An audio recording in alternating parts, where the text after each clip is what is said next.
J'ai élaboré des lettres de mission pour les membres du gouvernement. Chaque département ministériel va rendre compte, le moment venu, de l'exécution des missions à lui confiées et les conséquences en seront tirées. Cela en toute responsabilité. Il s'agit de notre devoir sacré de redevabilité envers le peuple nigérien. En tout état de cause, à un moment ou à un autre, chacun rendra compte de ses actes devant le peuple, devant l'histoire et devant le Créateur. C'est aussi vrai pour les gouvernants que pour les agents publics, les pères de famille et chaque citoyen. Fin de citation. Général de brigade Abdraman Chani, président du Conseil national pour la sauvegarde de la patrie CNSP, chef de l'État.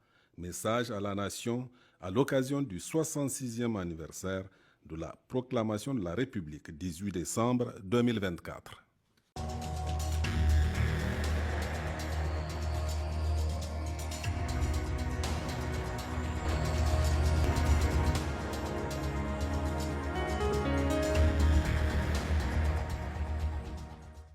Mesdames, Messieurs, bonsoir. Vous êtes nombreux à nous suivre sur Télé Sahel et sur nos différentes plateformes digitales à travers le monde. Merci de votre fidélité. Poursuivons notre série d'entretiens avec les membres du gouvernement sur la mise en œuvre de leurs lettres de mission avec aujourd'hui le ministre de la Justice, des Droits de l'Homme, garde des Sceaux, Aliou Daouda. Monsieur le ministre, merci d'avoir accepté notre invitation. Bonsoir. Bonsoir. Vous le savez, nous allons au cours de cet entretien parler de votre bilan à la tête de ce ministère. Commençons tout de suite par cette question à 2 ou 3 volets.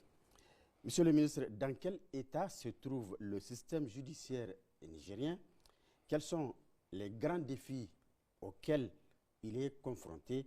Très brièvement, pouvez-vous nous faire un état des lieux dans ces grandes lignes en guise de rappel pour bien introduire notre sujet? Merci, M. Ousmane Aladji Ibrahim. Merci, M. Abdoulaye Tchamago. Bonjour.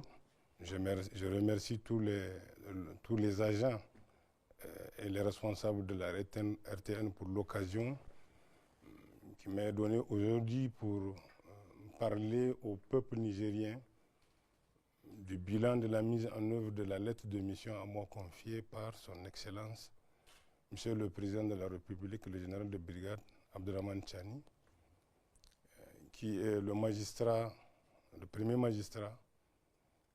Et je profite également de cette occasion pour saluer la résilience du peuple nigérien, sa constance, son dévouement et son engagement à soutenir les autorités de la transition. Je leur souhaite une bonne année de prospérité, de santé, de bonheur et de tout ce qui peut être du mieux au monde.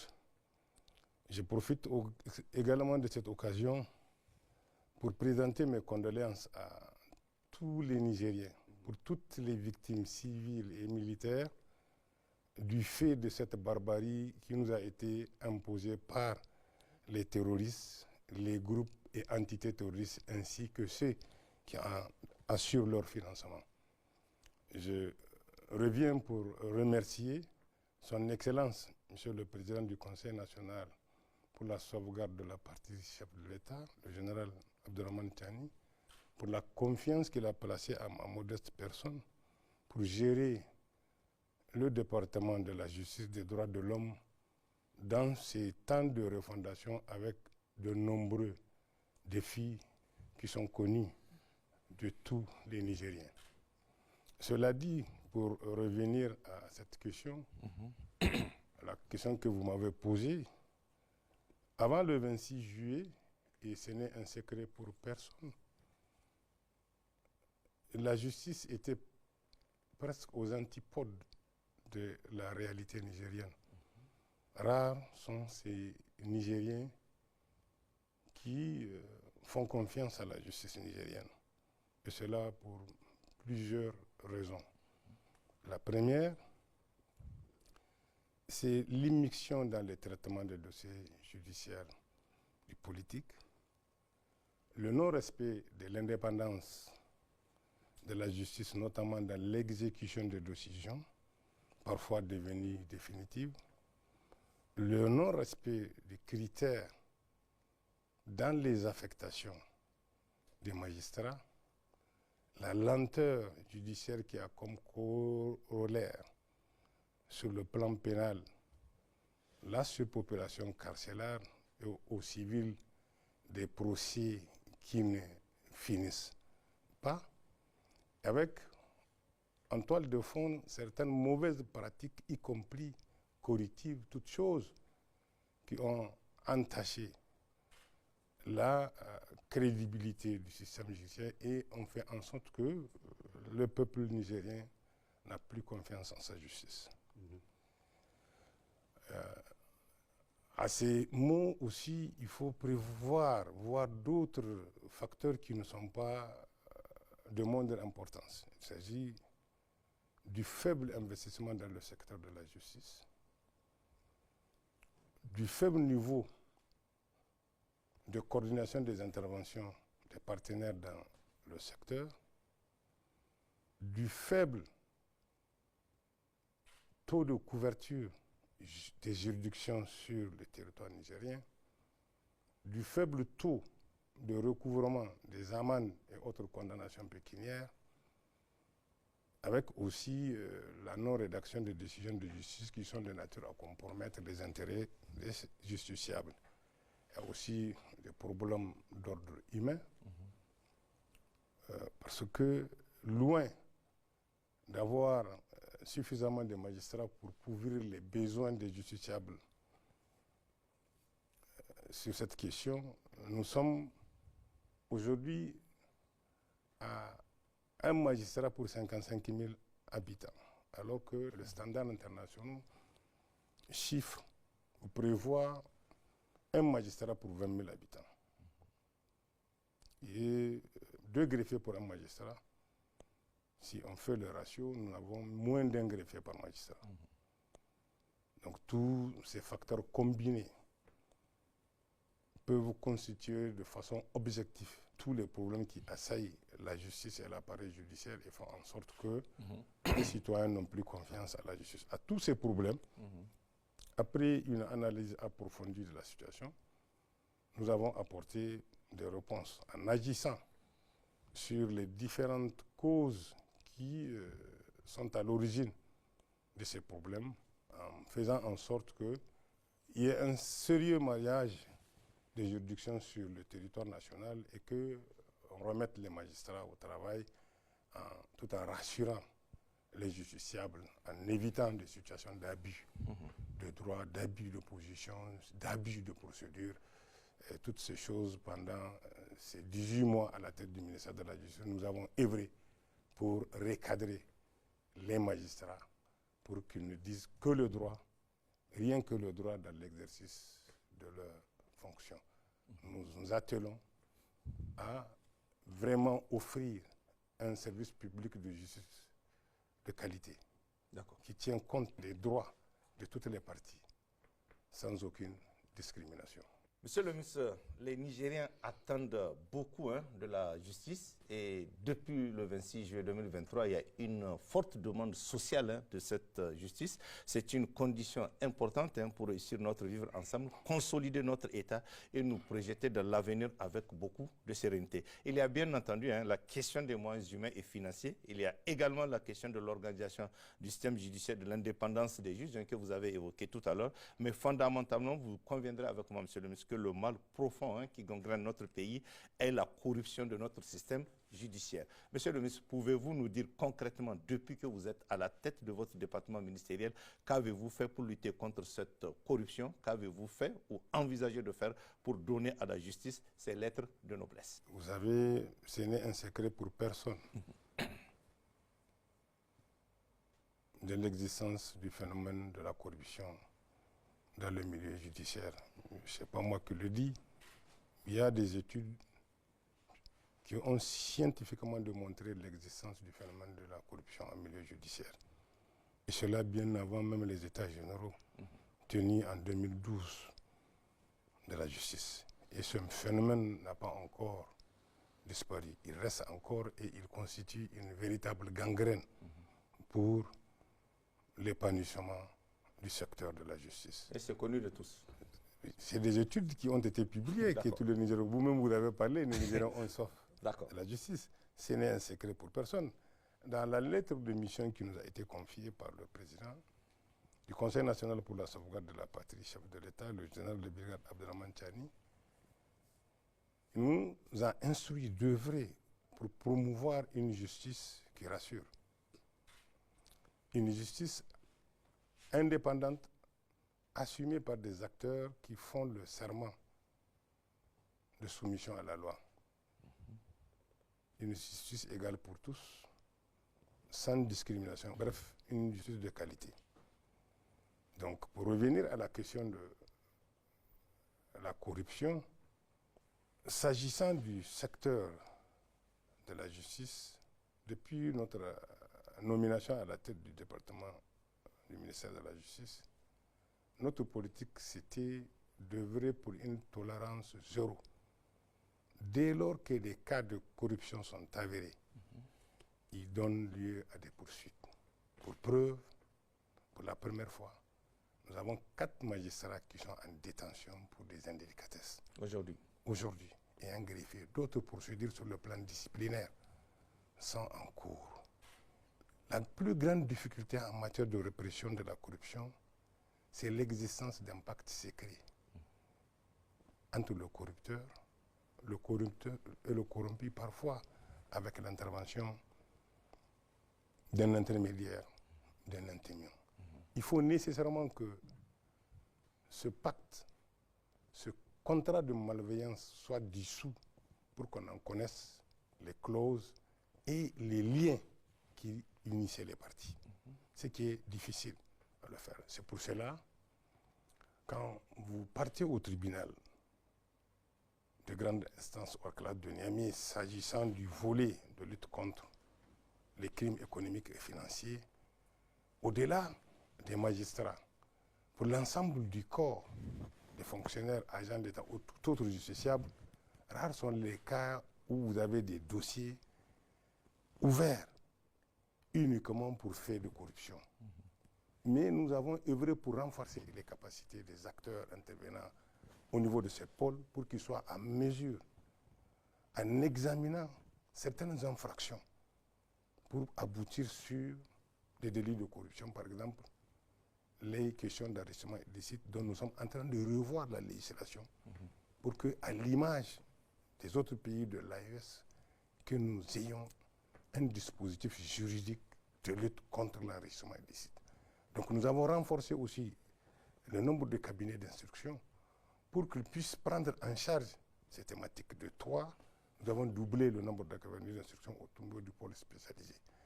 Nous sommes en train de mener, parce que la corruption, même la Convention des Nations Unies, la Convention de Merida de lutte contre la corruption, la Convention de l'OICI, auquel nous sommes partis, prévoit d'abord un aspect préventif et un aspect répressif, et enfin de la coopération entre acteurs pour que l'on puisse mettre la main sur le corrupteur et sur tout ce que l'ingénierie corruptive a pu générer.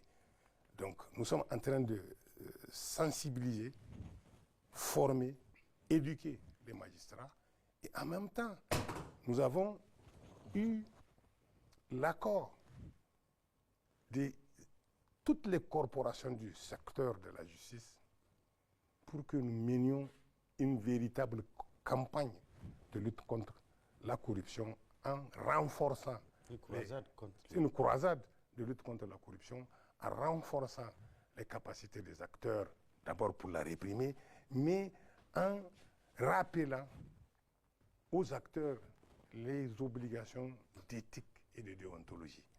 Et récemment, nous avons mis en place un comité d'experts gouvernementaux chargé de la mise en œuvre de la Convention de Merida sur la lutte contre la corruption.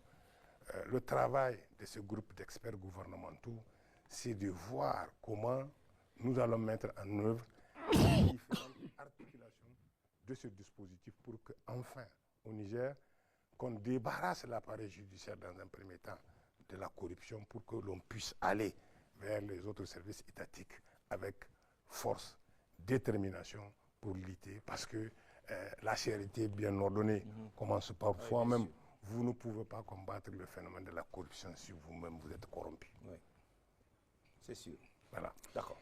Monsieur le ministre, à chaque fois que l'on parle des réformes et d'efficacité du système judiciaire, les efforts sont presque toujours concentrés ou pas sur la réforme, sur les réformes des codes et procédures pénales que les conditions de vie et de travail des magistrats. Mais fondamentalement, est-ce qu'il ne s'agit pas plutôt des hommes, des personnes qui ont la lourde responsabilité de rendre justice au nom du peuple nigérien?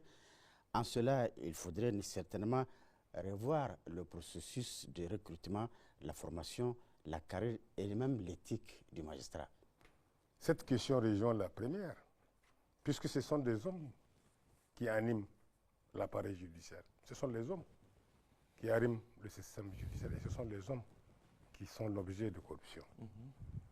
Si l'on veut réussir, je pense qu'il faut d'abord...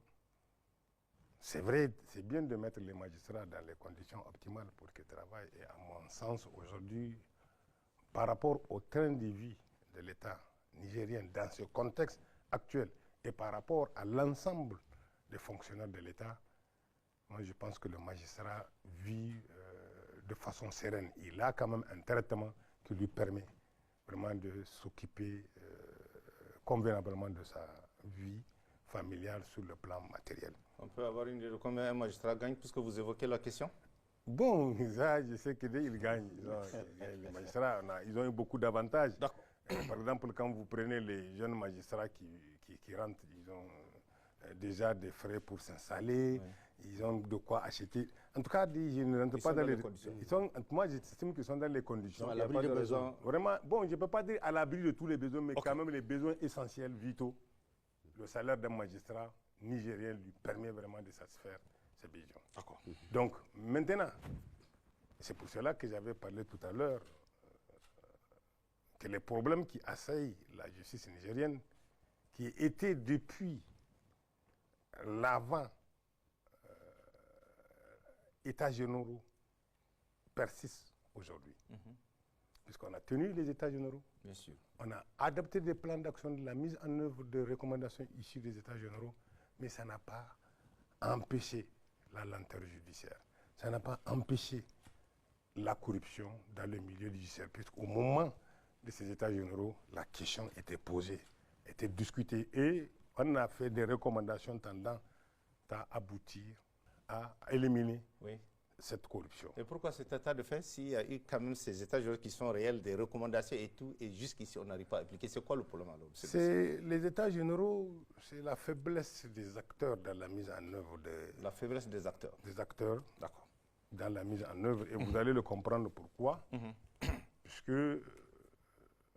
on avait, comme je vous l'ai dit, fait un diagnostic global de la situation, et à tous les pans des problèmes qui assaillent notre magistrature, notre secteur judiciaire, nous avons prévu des actions à entreprendre, des mesures à prendre pour que pour redorer l'image de la justice. En termes de recrutement, formation, dès notre arrivée, nous avons œuvré pour changer la gouvernance de l'école de magistrature.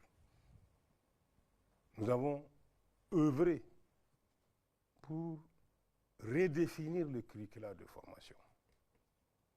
Nous avons œuvré pour mettre un comité scientifique chargé de sélectionner et de valider le module de formation. Nous avons œuvré pour que désormais, dorénavant, n'importe qui n'intervient pas dans la formation des magistrats. À l'époque, c'était de copinage. Oui, c'est important. Je suis désolé de le dire. Ah oui? Mais j'ai un devoir de vérité. C'est une affaire d'amis, de petits amis? C'est un devoir de vérité vis-à-vis du peuple nigérien. Dans tous les cas, ceux qui ont enseigné, encadré cette école de magistrature, ce sont ceux-là qui se font passer dans les salons comme être les meilleurs des magistrats du Niger. Oui. Sur le terrain, on a vu ce que la formation a donné. Et d'ailleurs, vous avez eu à un moment écho de certains comportements déviants des magistrats qui jurent avec les règles d'éthique et de déontologie, qui jurent avec l'humilité et la retenue qui doivent caractériser le magistrat, et pour lesquels il a failli même qu'un mouvement soit engagé, tel que ce qui s'est passé à Tillabéri, si vous avez bonne souvenance. Oui. Vous avez encore ce qui s'est passé à Kony. À Kony. Toutes choses qui sont des comportements individuels, isolés des magistrats, qui ne reflètent pas l'intégration dans leur comportement au quotidien des normes d'éthique et de déontologie, si celles-ci ont été bien assimilées. Et c'est pour cela nous avons... Pour les deux cas, ces deux magistrats, ils veulent se faire la justice eux-mêmes, c'est comme Non, ça? Ou bien, je pose la question, moi. Ils veulent se faire la justice, le cas de Tillabéri et de... Non, le cas de Tillabéri, vous savez ce qui s'est passé? C'est un magistrat qui est venu à un contrôle de police, qui a voulu ne pas se soumettre parce qu'il se prend pour un super citoyen et s'est permis de parler mal aux policiers. Les rapports sont là. Malheureusement, ils ont pu emballer le syndicat qui, sans chercher à comprendre, est rentré dedans. Je pense qu'un corps est là pour la défense. Une organisation syndicale défend les intérêts matériels et moraux, bien sûr, mais elle ne protège pas les citoyens, les individus contre leur propre forfaiture. Ces questions relèvent de l'éthique et de l'idéontologie. Et je vous assure, ça n'a pas encore fini parce que rien qu'avant-hier, j'ai eu vent d'un magistrat qui a été contrôlé par la police et qui appelle le secrétaire général du tout nouveau syndicat pour lui dire de faire un communiqué parce qu'ils font l'objet de contrôle. Et je pense que les magistrats sont exemptés de contrôle aujourd'hui? le magistrat, c'est d'ailleurs eux les agents chargés d'appliquer la loi. Voilà. S'il y a un contrôle, je pense que ça doit passer par eux. Bien sûr.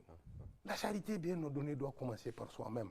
Vous ne pouvez pas dire que vous êtes là pour l'application de la loi et ne pas vous soumettre aux exigences de cette loi. Et toutes ces tares, quand vous les voyez, vous les combinez, vous les analysez, vous allez certainement revoir que c'est un problème lié aux conditions de recrutement de ces magistrats. La formation. Qui a été recruté. C'est ça.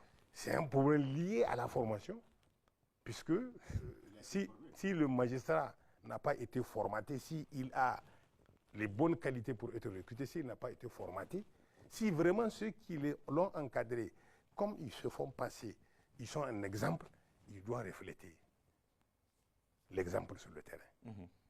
Et c'est ça le problème qui fait que nous agissons aujourd'hui sur l'école de formation judiciaire, parce que c'est une école qui est censée fournir une formation initiale pour les magistrats, les notaires, les avocats, les huissiers et les greffiers, mais aussi une formation continue. Et Dieu merci, aujourd'hui, après 18 mois, les syndicats des magistrats, l'ancien bureau et le second bureau sont d'accord avec cette réforme. Les huissiers sont d'accord avec les projections qu'on a pour l'avenir de la magistrature parce que, au-delà de tout, il faut non seulement les former, mais il y a aussi des renforcements de capacités qui relèvent des questions de fond, la connaissance et la maîtrise de la règle de droit. Donc nous allons essayer d'avoir un système de formation qui allie la pratique, mais aussi la compétence, la maîtrise des règles de droit et des procédures. Puisque, je ne vous le cache pas, il faut faire la balance entre l'éthique, la déontologie et la maîtrise des règles de droit pour connaître quel est le comportement qu'un magistrat doit adopter d'abord par rapport à lui-même, par rapport à son environnement immédiat et par rapport à toute la société. Il n'est pas un super Nigérien, c'est d'ailleurs l'individu le plus vulnérable. Si les magistrats ont compris, ce sont des tigres en vérité, en papier, ce sont les plus vulnérables. Parce que ce sont eux qui sont chargés d'appliquer la loi aux autres Nigériens. Personne ne comprendra qu'ils aient un comportement contraire qui va appeler à leur appliquer la réglementation. D'accord. Monsieur le ministre, avant peut-être de passer à l'autre question, puisque vous avez parlé, vous avez insisté sur cette école de formation des magistrats et ceux qui donnent la formation, on peut, pour la compréhension vraiment des téléspectateurs, on peut avoir le profil de ces magistrats qui enseignent dans cette école. Juste une idée. Depuis que je suis à la tête du ministère, en tout cas, moi, j'ai placé au plus bas mot, j'ai choisi d'amener les magistrats qui sont au moins au premier grade. Au premier grade. S'ils ne le sont pas, qu'ils aspirent au premier grade. Et pour la direction générale, le secrétaire général, c'est le grade exceptionnel, ils sont même hors catégorie. Parce que c'est une école essentiellement basée sur le vécu procédural. Ce n'est pas une école théorique où vous venez livrer des connaissances livresques. Vous venez déverser votre théorie. C'est une école dans laquelle on doit apprendre aux magistrats, aux auditeurs de justice, les méandres de la procédure judiciaire, de quelque nature qu'il soit. Ce n'était pas le cas avant? Bon, je ne peux pas dire que ce n'est pas... La vocation, c'était ça. Oui, mais est-ce que dans la pratique, c'est ce qui s'est fait? C'est pour cela que je dis, pour qu'on puisse contrôler les missions statutaires de cette école, on met en place un comité scientifique chargé de valider les modules qui vont être dispensés par les intervenants. Et ce même comité aura à déterminer qui va intervenir, ceux qui vont intervenir pour dispenser le cours. Bien sûr. Et plus loin, après l'école, nous avons décidé qu'il faut choisir ceux qui vont encadrer les magistrats. Et je me suis opposé à la dispersion des magistrats à l'intérieur du pays pour échapper à la surveillance de l'école. Certes, le magistrat doit connaître les réalités de son pays, mais il les connaîtra lorsqu'il est bien formé et qu'il sera affecté dans une zone pour officier. Parce qu'à l'époque, on disperse les magistrats selon les juridictions et le contrôle de l'école n'est pas présent. Or, vous ne pouvez pas amener un auditeur qui est stagiaire, le placer sous la responsabilité d'un procureur, d'un président du tribunal, d'un juge d'instruction, et sans pouvoir le contrôler. Vous voyez, le Niger fait 1 260 km². Si vous amenez un magistrat à Guingimi, vous amenez un à Bilma, un à Arlit, mais de quel moyen dispose l'école pour aller voir dans la pratique ce qui s'est fait? Nous, à l'école, à l'époque, lorsque nous étions à l'école de magistrature, l'école nous suivait même dans les cabinets où nous officions. On va vous affecter, mais l'école va voir si sur le terrain, la théorie est bien maillée avec la pratique judiciaire. Or, ici, c'est presque à laisser aller. Et plus jamais, nous n'allons tolérer ces laisser aller, nous allons prendre les dispositions pour que, non seulement à l'entrée, que l'entrée soit extrêmement sélective, la sortie le sera aussi, et les conditions de formation seront rigoureuses. D'accord. Monsieur le ministre, il se pose également la question de la lenteur de la justice. À ce niveau, est-ce qu'il ne s'agit pas de revoir notre carte judiciaire ainsi que le mécanisme de suivi du travail des magistrats pour qu'ils rendent compte de l'ensemble des dossiers reçus, traités et vidés sur une période bien donnée? Et éventuellement, en cas de manquement, prévoir des mesures d'encouragement ou de sanctions. Quand vous prenez la lenteur, je reviendrai sur cette question, mais je vais aborder d'abord la carte judiciaire de notre pays. Et je puis vous dire que nous avons 55 juridictions sur toute l'étendue du territoire national. 55. 55. D'accord. Au nombre desquels il y a 3 cours d'appel. Une à Niamey, une à Tawa, une à Zender. La cour d'appel de Tawa connaît un appel les différents jugés par les tribunaux de grande instance de la région de Niamey et de la région de Dosso. La cour d'appel de Tawa juge en appel les décisions rendues en premier ressort par les juridictions de Tawa, les juridictions d'Agadez. Et vous voyez, en vous parlant d'Agadez, vous avez jusqu'à Bilma. Vous avez jusqu'à Arlit. Tawa, Arlit, au bas mot, ça doit faire dans les 650 km. Et dire que quand un justiciable qui a été jugé à Arlit doit venir à Tawa, Oui. quelle que soit la matière, vous voyez toutes les difficultés Bien sûr. que ce maillage Pose. peut poser. Maintenant, vous prenez de l'autre côté, vous avez la cour d'appel de Zender, qui a Maradi, Zender et Difa. Les différents. Là aussi, même entre Maradi-Ville et Zender-Ville, ça doit faire dans les 200 km. À plus forte raison maintenant quand vous descendez dans les départements et dans les communes. Et c'est la même chose quand vous prenez Difa par rapport à Maradi, vous voyez ce que ça fait. Et les zones, quand vous prenez Guingimi, un jugement qui est frappé d'appel sauf dans la matière coutumière, doit obligatoirement venir à Zender. Ouais.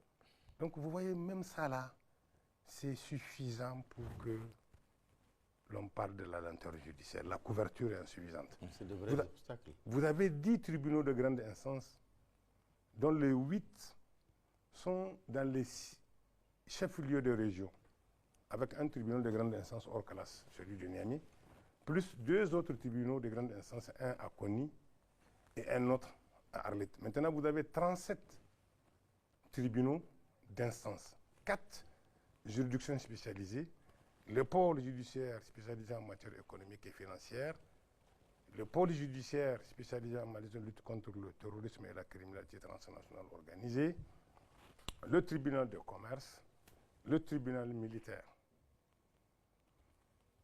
Donc, quand vous prenez toutes ces juridictions, les pôles judiciaires spécialisés, les 3 pôles, les 4 juridictions spécialisées ont une compétence nationale.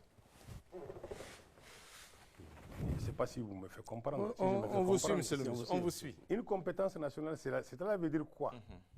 Quel que soit le lieu de commission de l'infraction,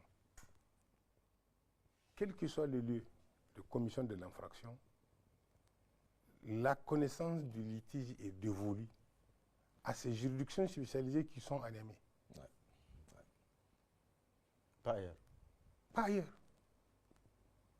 Tout au plus, en matière économique ou en matière de terrorisme, les seuls actes que les autres juges sont appelés à poser, c'est les premiers actes pour que la personne soit entendue comme il est requis par une juridiction, mais le traitement au fond, aussi bien au niveau des juridictions d'instruction que par la partie poursuivante, par les juridictions de jugement, il faut venir à Niamey. Et maintenant, le maillage est calqué sur le découpage administratif. La dernière réforme intervenue dans ce secteur était celle de la loi numéro 2013-29 du 12 juin 2013 portant organisation des juridictions en République du Niger. Avec le nouveau découpage, il y avait création de 27 arrondissements, donc 27 tribunaux d'instance, parce qu'au siège de chaque arrondissement, on doit avoir un tribunal d'instance. D'accord. Sur les 27 créés, seuls 10 ont été construits. Ouais. Et sur les 10 construits, seuls 6 sont finalisés. Ouais. Les 4 juridictions, pour des raisons d'insécurité, les travaux ont été suspendus. C'est le cas de Bani Bongo, c'est le cas de Ayeru, Tassara et Tilia. Et nous avons une couverture juridictionnelle de 68,66%. Récemment, nous avons installé le couverture nationale. Couverture nationale. Nous avons installé le tribunal de Belvégie pour ramener cette couverture à 70,15%. Et vous allez comprendre que le seul tribunal de Belvégie que nous avons installé en 2024, à lui seul, il couvre une population de 154 000 personnes environ. Et vous voyez maintenant les 27 tribunaux d'instance qui ne sont pas installés. Même si vous leur donnez 100 000, 100 000, vous avez une bonne partie de la population nigérienne qui ne bénéficie pas du service public de la justice. Ah oui. Tous ces éléments combinés peuvent expliquer la lenteur du système judiciaire. Pire, quand vous prenez le découpage administratif, dans la matière coutumière, les appels sont relevés au niveau des tribunaux de grande instance de la région. Cela veut dire, par exemple, quand vous prenez Kolo, qui est à 20 km de Niamey, lorsque la juridiction statue en matière coutumière, l'appel de ces décisions, et d'ailleurs, même l'appel en d'autres matières, est dévolu au tribunal de grande instance de Tillabéri. Or, le tribunal de grande instance de Niamey est là.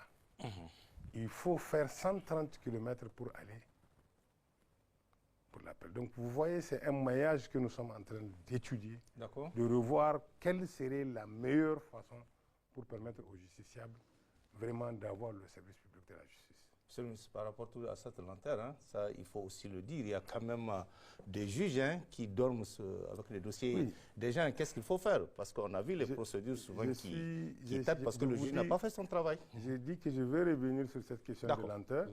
Je vais expliquer de façon objective qu'est-ce qui constitue les boulots d'étranglement pour que l'on soit, qu'on ait en face de soi cette grande difficulté. Bien sûr, bien sûr. Mais aussi, cela n'exclut pas le comportement des hommes. Parce que, moi je me souviens, lorsque nous étions arrivés à la cour d'appel de Niamey en 2012, on était 12.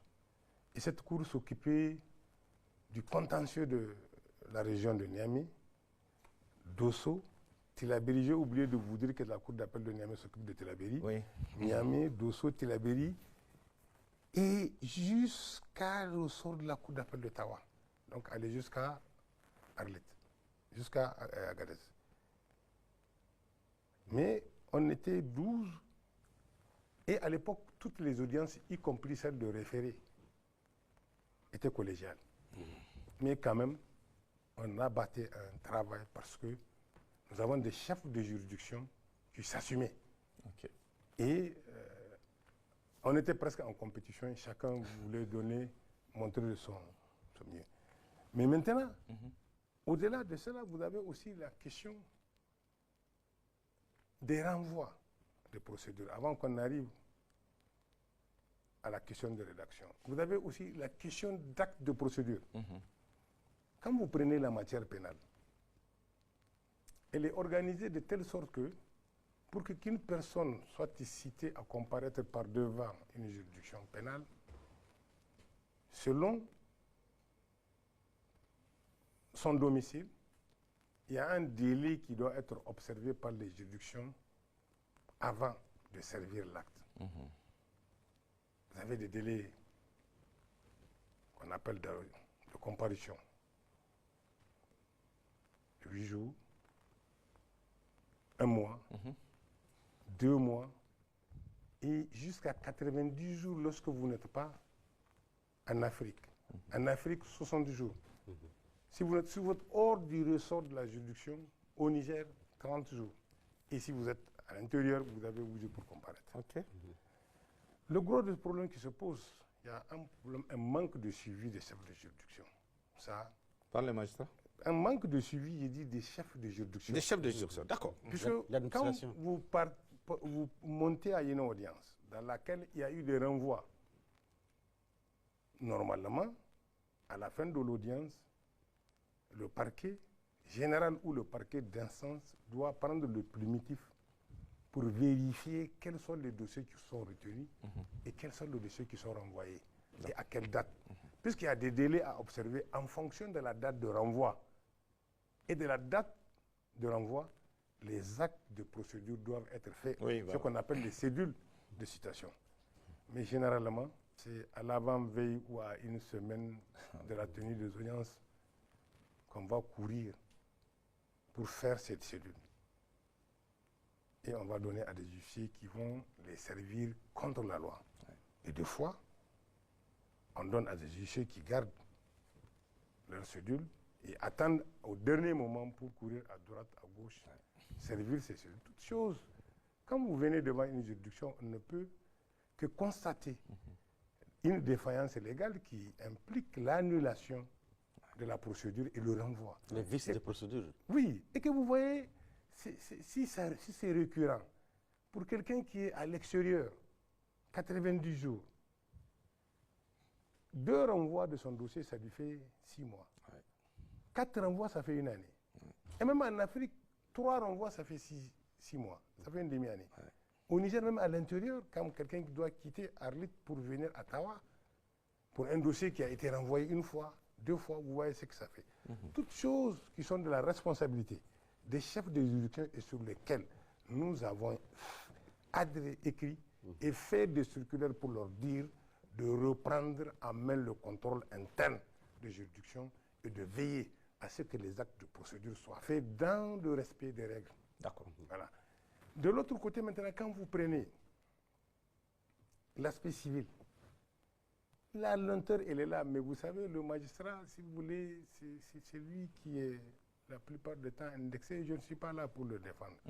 Mais des fois, la lenteur n'est pas seulement le fait de magistrat, bien qu'il en ait un acteur de premier plan.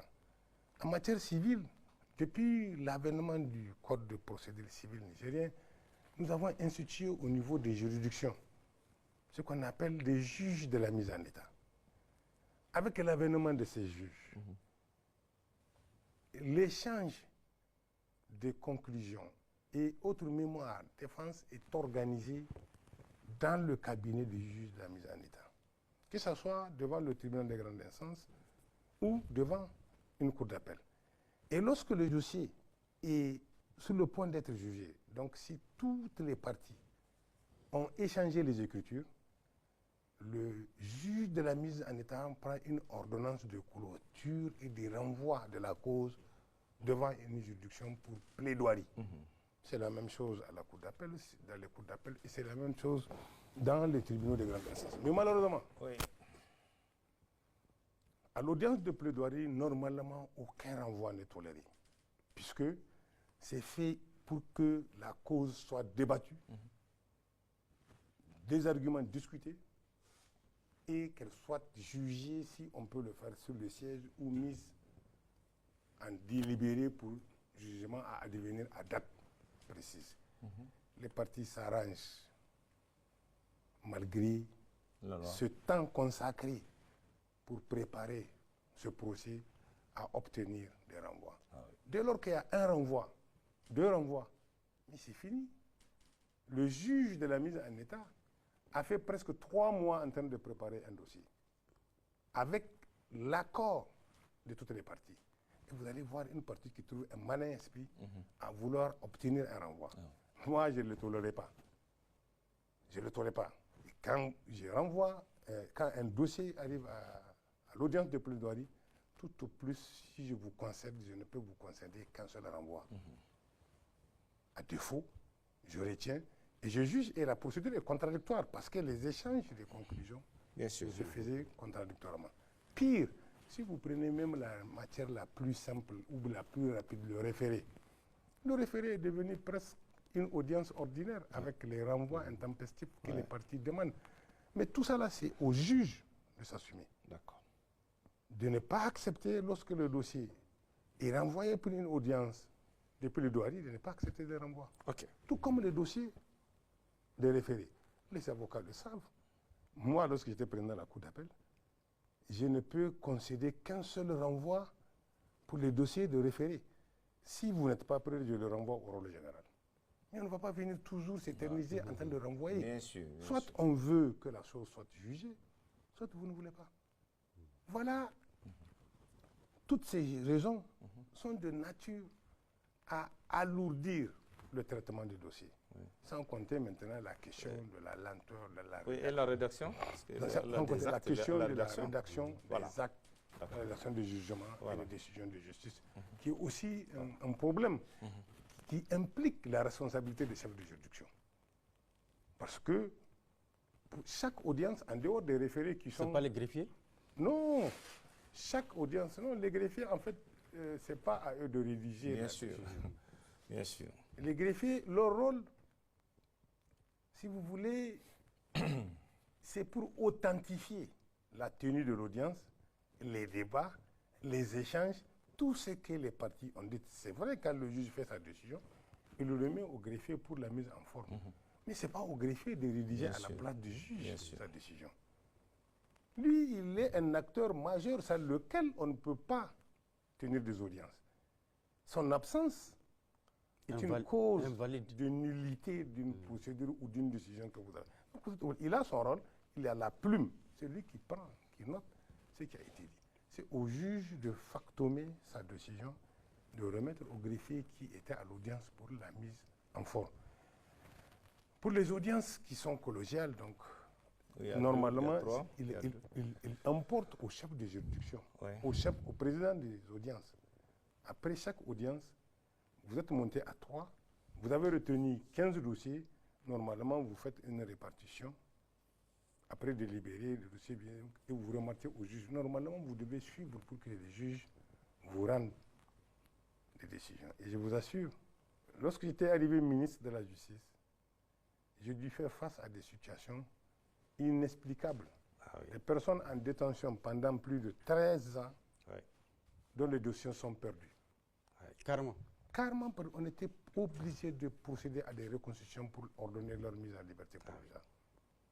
Pour ordonner leur liberté. Même si on les juge pour les faits pour lesquels ils sont en détention, ils ne peuvent pas dépasser 5 ans. Bien sûr, bien sûr. C'est vraiment un véritable problème. Et là, je vous dis que ça, c'est la responsabilité des chefs de juridiction de contrôler, de récompenser les agents qui s'acquittent convenablement de leur travail et maintenant de prendre des mesures contre ceux qui ne font pas leur travail. D'accord. Et vous avez des exemples qui ne sont pas bons à en parler.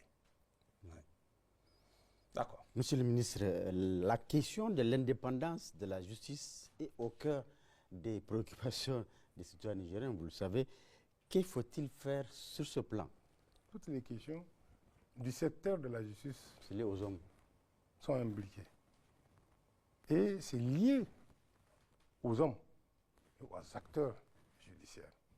L'indépendance de la justice, elle appelle plusieurs démonstrations. Parce que l'indépendance, ce n'est pas seulement contre l'État ou les autorités politiques.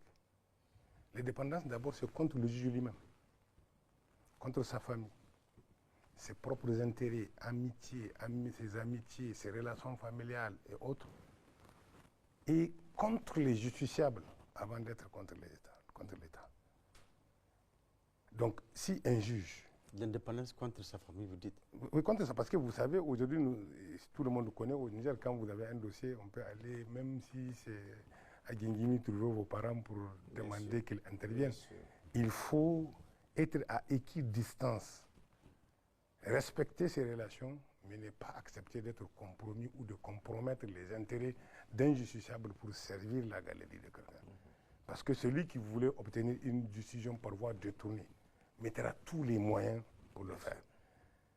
Mais ce qui est sûr, moi je me suis amusé en cabinet à poser la question, s'agissant de cette indépendance, à mes collaborateurs, je leur pose la question de savoir, est-ce que le juge nigérien est prêt à être indépendant comme le sont les membres du CNSP qui ont risqué leur vie pour la souveraineté du peuple nigérien en dépit des menaces, d'attaques personnelles, d'attaques du pays, mais qui ont su garder la ligne. Ça, c'est le ministre de la Justice qui le dit. Hein? Je le dis. D'accord, ok.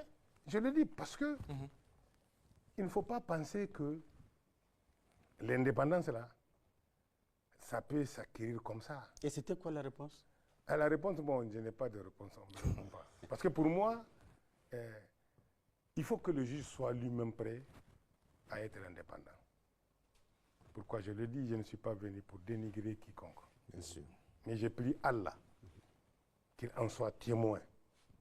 Si je suis en train de le faire pour mentir sur quelqu'un, je demande qu'Allah en soit le juge et en tire les conséquences. Vous ne pouvez pas être indépendant quand vous négociez un poste. Ouais, ça, c'est sûr. Malgré mon intervention lors du congrès du Saman, je peux sortir mon portable pour vous montrer des magistrats qui ont vu des personnes influentes pour leur demander d'intercéder pour qu'on les affecte. Ouais. Un juge, à partir du moment où il court vers un poste, il ne peut pas être indépendant. Je suis désolé. Et il y en a beaucoup qui courent derrière le... Il y en a beaucoup. D'accord. Je le dis. OK. Et si je le dis, c'est parce que moi, je n'en ai pas couru. Et s'il y a quelqu'un qui connaît un poste pour lequel j'ai couru, même si c'est pour des raisons objectives. Mais est-ce qu'il y a des raisons objectives à demander d'être affecté dans une juridiction alors que vous avez une administration qui est là, qui connaît les magistrats par leur date d'entrée, par leur grade, par leur échelon, et que pour occuper, et que toutes les promotions sont faites en tenant compte de ces aspects. Bien sûr. On n'a jamais fait une affectation où on n'a pas mis sur table tous ces facteurs. Tous ces facteurs. On prend tous les magistrats par grade. On prend pour les gradements qui sont grades exceptionnels. Et même dans le grade exceptionnel, on fait la catégorisation premier échelon, deuxième échelon, troisième échelon. On descend au premier grade et c'est la même chose. On vient au deuxième grade. Toutes ces choses sont prises en compte lors des affectations. Il arrive des fois où on commet quelques petites erreurs, mais en vérité, si vous méritez un poste, vous n'avez pas besoin de le négocier à la justice. Parce que c'est le rôle que le Conseil supérieur de la magistrature joue et c'est le rôle qu'un secrétariat du Conseil de la magistrature joue. Parce qu'actuellement, même si les gens sont en train de parler, nous avons un Conseil supérieur de la magistrature qui est là. Et qui ne marche pas, monsieur le ministre. Nous avons un secrétariat permanent. Il ne marche pas, ce Conseil de Non, de la magistrature. je viens, ce n'est pas le Conseil, nous avons un secrétariat du Conseil supérieur de la magistrature. Nous avons un secrétariat permanent qui est là et qui exerce, si vous voulez, les attributions comme si le Conseil supérieur de la magistrature existait. Parce que chaque fois que nous avons des affectations, il est obligé de comparer pour voir qui on peut amener pour diriger une cour d'appel, qui on peut amener pour être procureur général ou d'appel, qui on peut amener pour être président d'un tribunal de grande instance. Les affectations aux magistrats ne se font pas. Et vous avez des magistrats qui veulent aller trop vite. Trop vite. Oui, et vous avez ceux qui ne veulent même pas servir dans le secteur de justice. Ils veulent aller où? En détachement. Il y a plus d'argent là-bas? Je ne sais pas. Je pose la question. Plus d'argent là-bas? Je ne sais pas, il faut leur demander ceux qui ne veulent pas rester dans le corps. Ils sont là. Et ils sont dans les salons pour montrer qu'ils sont de très bons magistrats. OK. Ce que je veux dire, pourquoi j'ai fait ce préalable, c'est pour que les Nigériens comprennent bien sûr, que la question d'indépendance va au-delà des contours que certains acteurs veulent lui donner. Ce n'est pas le fait seulement de l'État, ce n'est pas seulement le fait de la société, ce n'est pas seulement le fait de magistrat. C'est une alchimie de contraire qu'il faut pour être indépendant. Mais ce qui est sûr, depuis que nous sommes à la tête du ministère de la Justice, je défie quiconque de venir me dire dans quelle procédure moi je l'ai appelé pour lui dire d'arrêter ou de faire. Vous voulez dire que cette indépendance-là, c'est un idéal, mais... Oui, mais l'indépendance, c'est chaque fois on chante, on voulait être indépendant. Mais d'abord, soyez indépendant de vous-même. Soyez indépendant de vos relations personnelles, de vos intérêts, avant même de penser à l'indépendance vis-à-vis du pouvoir politique. C'est que nous, parce que dès qu'on parle de l'indépendance, on parle d'interférence. Nous, on n'interfère pas. D'accord. Le président du Conseil national pour la sauvegarde de la patrie, en tout cas, je peux vous l'assurer, n'est pas ce genre de dirigeant qui intervient dans la dévolution de la justice. D'accord. Et je profite de l'occasion pour dire aux Nigériens que je n'ai pas reçu mandat de son Excellence de protéger X ou Y. Et je ne suis pas là pour protéger X ou Y. Je ne me protège même pas moi-même à plus forte raison protéger quelqu'un. Mais c'est que toute chose a son temps. On nous interpelle cette question de justice sociale. Je n'ai jamais été saisi d'un rapport s'agissant de ce dossier auquel on fait allusion à travers la justice sociale. Aujourd'hui, on n'a qu'à déposer le dossier sur mon bureau, on va voir ce qu'on va en faire. D'accord. Pour preuve, lorsque nous sommes venus au pouvoir, lorsque nous avons été nommés ministres, nous avons trouvé des dossiers dans des rapports d'inspection dans le tiroir. Nous avons trouvé aussi des rapports d'inspection au niveau du parquet. Mais on a ressorti tous ces rapports pour demander au procureur, il est là, vous pouvez l'interroger, pour demander au procureur d'engager des poursuites. D'accord. Nous n'avons retenu aucune procédure. Nous n'avons retenu aucun rapport et nous n'avons pas l'intention d'en retenir. Mais il faut que les Nigériens comprennent que le ministère de la Justice n'est pas un ordre de juridiction. Si nous sommes saisis d'un rapport comme ce qui s'est fait au cours des inspections, nous n'avons d'autre choix que de saisir le procureur au fond de poursuite. D'accord. Monsieur le ministre, qu'en est-il du nouveau code pénal qui vous a été remis, le document vous a été remis, jusqu'ici on n'en parle pas. Ça, on a mis dans les tiroirs ou pas? Je pose la question. Bon, pour ce qui est du code, c'est le code de procédure pénale qui a été remis le 20 janvier 2024 au cours d'une cérémonie qui a eu lieu à Mahatma Gandhi, au centre de conférence. Ce code de procédure pénale a fait l'objet d'analyses, y compris le code pénal, et les deux projets sont transmis au secrétariat général du gouvernement pour examen avant d'être soumis à la signature. Ils ne sont pas gardés dans les tiroirs, ils ne sont pas au ministère. Si vous voulez, je peux vous donner même la copie de la lettre de transmission de ce code à qui de droit. D'accord. Nos juridictions comptent des pôles spécialisés, notamment économiques ou de répression des délits économiques.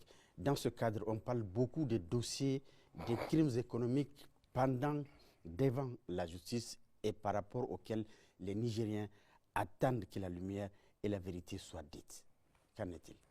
Il y a le pôle judiciaire spécialisé en matière économique et financière qui a un parquet, des juridictions d'instruction, une chambre de jugement correctionnel et une chambre de jugement criminel et qui a son pendant à la cour d'appel avec un parquet général, une chambre d'appel, une chambre de jugement et une chambre de contrôle. S'agissant des dossiers dont on parle, à ma connaissance, c'est comme je vous ai dit, moi, à mon niveau, je n'ai pas de dossier que j'ai gardé, des rapports que j'ai gardés. Tous les rapports que j'ai trouvés sont directement transmis au parquet pour des poursuites. Et aujourd'hui, quand vous voyez l'environnement nigérien dans la lutte contre les crimes économiques et financiers, ce n'est pas seulement le pôle judiciaire qui le fait. La COLDEF lutte contre ce genre de criminalité.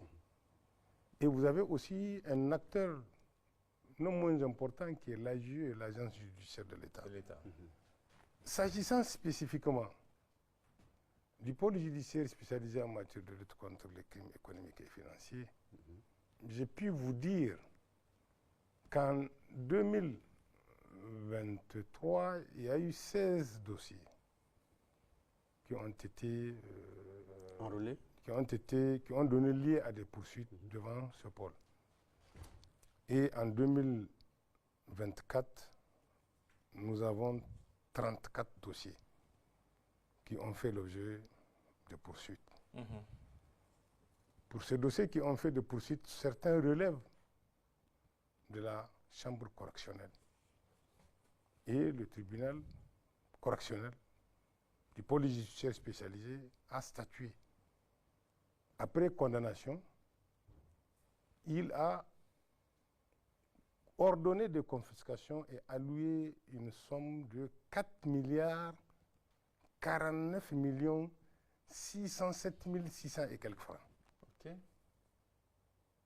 Sans compter les biens meubles qui sont saisis. Ça, c'est l'aspect correctionnel. C'est ça. Mais il y a maintenant l'autre aspect criminel, pour les infractions qui relèvent de la compétence de la Chambre de jugement en matière économique et financière. Nous sommes en train de préparer une session pour qu'elle puisse, elle aussi, juger. Et c'est cette même Chambre qui est compétente pour connaître les appels formulées contre les décisions rendues par le pôle judiciaire spécialisé s'agissant de son volet correctionnel. Et certains dossiers sont entre les mains de l'AIJE pour poursuivre l'exécution. Vous savez, nous sommes presque une miette. Nous ne parlons pas. C'est pour cela qu'on pense qu'on ne fait rien. Voilà la situation actuelle des dossiers pendants devant le occasion d'en parler. Ces dossiers, certains sont jugés, certains sont en cours de jugement pour la chambre de jugement en matière économique et financière de la Cour d'appel, certains sont devant la chambre de contrôle. Et c'est généralement ces procédures criminelles qui prennent du temps. Mais pour les correctionnels, déjà nous avons évacué ces dossiers et je vous dis qu'il y a environ 4 milliards 49 607 600 et quelques francs ont été alloués à l'État sans compter la confiscation des biens de nature mobilière et immobilière. D'accord. Beaucoup de dossiers liquidés.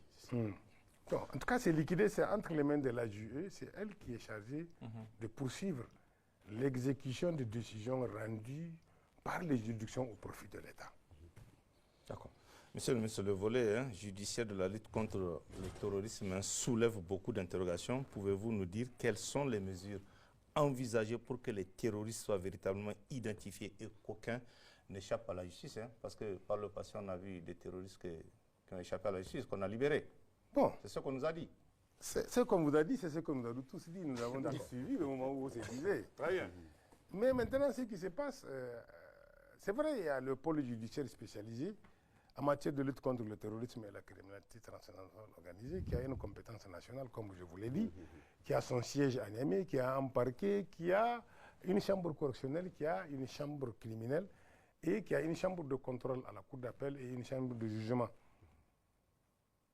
On ne poursuit pas de façon aveugle au niveau du pôle judiciaire spécialisé. Et je vais vous donner un exemple, parce que j'ai une lettre de mission que je suis chargé de mettre en œuvre. En 2024, 1607 dossiers ont été déférés devant le pôle judiciaire spécialisé en matière de lutte contre le terrorisme, qui implique 3330 personnes. L'examen de ce dossier a donné les résultats suivants. 1414 personnes ont été poursuivies et placées en détention. 1745 ont bénéficié d'un classement sans suite. 307 personnes ont été inculpées et laissées en liberté. Et vous avez 96 personnes qui ont été condamnées et 252 relaxées. C'est pour vous dire que la lutte contre le terrorisme ne se fait pas de façon aveugle. Nous nous évertuons à respecter la loi dans la mise en œuvre des compétences dévolues à cette juridiction spécialisée. Et là, je profite de l'occasion pour saluer la vaillance de nos forces de défense et de sécurité. Parce qu'ils font un travail assez colossal. Et chaque fois dans le bulletin des forces armées, vous voyez, ils ont arrêté des terroristes, ils ont arrêté ils les ont remis aux juridictions compétentes pour les autres enquêtes. Tout cela est dû à la présence des unités prévôtales qui accompagnent les FDZ sur les théâtres des opérations. Et aujourd'hui, nos forces de défense et de sécurité sont en train de se professionnaliser, à respecter la légalité dans la lutte contre le terrorisme. Parce que je rappelle que même si on enregistre un mort sur le théâtre de terrorisme, c'est quand même un Nigérien qui meurt. Bien sûr. Donc, vaut mieux le prendre. Et l'armée a opté pour essayer. C'est le dernier recours.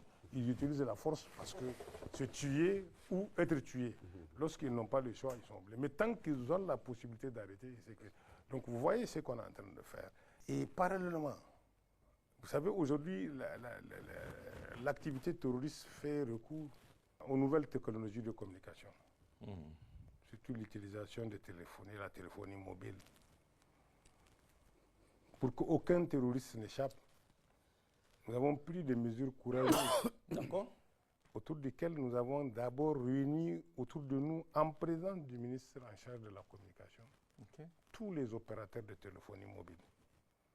Et nous leur avons écrit, et nous leur avons intimé l'ordre de se conformer à leur cahier de charges. Ça, c'est un. Deux, tous les numéros non identifiés ou identifiés par une seule personne, de les supprimer. Ok.